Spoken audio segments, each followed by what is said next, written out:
பிரபாகரன் துரோகியும் அல்ல, ரோஹண விஜயவீர வீரனும் அல்ல, தயாஸ்ரீ ஜெயசேகர் எம்பி கூறுகிறார் என்பதாக அதற்கு தலைப்பிடப்பட்டிருப்பதை நாங்கள் காணலாம். பல்வேறு முக்கியமான விடயங்களை சுட்டிக்காட்டி அவரும் நேற்றைய தினம் சபையில் உரையாற்றியிருந்தார். வீரகேசரி பத்திரிகையுடைய உட்பக்கத்திலும் அது குறித்த தகவல் ஒன்று வெளியாக இருக்கிறது.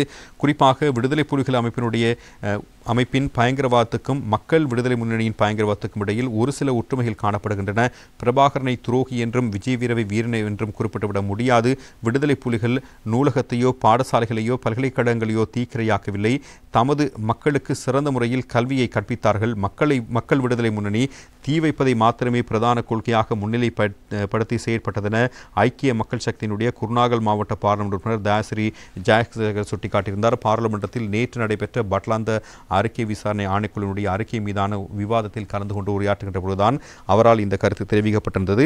1988 மற்றும் 89 ஆண்டு காலப்பகுதியில் நடைபெற்ற சம்பவம் தற்போது பேசப்படுகிறது. 1994 ஆண்டுக்கு பின்னர் ஆட்சிக்கு வந்த அனைத்து அரசாங்கங்களும் மக்கள் விடுதலை முன்னணிக்கு ஒத்துழைப்பு வழங்கியது. எனவே முன்னாள் ஜனாதிபதி ரணில் விக்ரமசிங்கவை ஆளும் தரப்பினர்கள் சித்திரவதையாளர் என்று குறிப்பிடுகிறார்கள். ஆனால் 2015 ஆண்டு அவருடன் ஒன்றிணைந்து அரசாங்கத்தை உருவாக்கினார்கள். 1994 ஆண்டிலிருந்து 2015 ஆண்டு வரையான காலப்பகுதியில் மக்கள் விடுதலை முன்னணி பட்டலந்த விவகாரம் மற்றும் விஜயவீர படுகொலை பற்றி பேசவில்லை. முன்னாள் ஜனாதிபதி ரணில் விக்ரமசிங்க அல் ஜசீரா ஊடகத்துக்கு பட்டலந்த விவகாரத்தை குறிப்பிடாமல் இருந்திருந்தால் இன்றும் இந்த விடயம் எவரும் பேசியிருக்க மாட்டார்கள். இதுதான் உண்மை.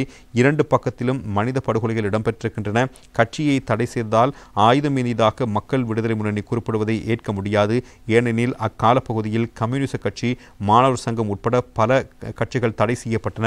அவ்வாறாயின் அவர்களும் ஆயுதம் ஏந்தியிருக்க வேண்டுமே. 1971 ஆண்டு ஆயுதம் ஏந்தியதற்கான காரணம் என்ன? ஆகவே உண்மையை மூடி மறைக்க முயற்சிக்காதீர்கள் என்பதான விடயம் அவரால் விடுத்தப்பட்டிருந்தது.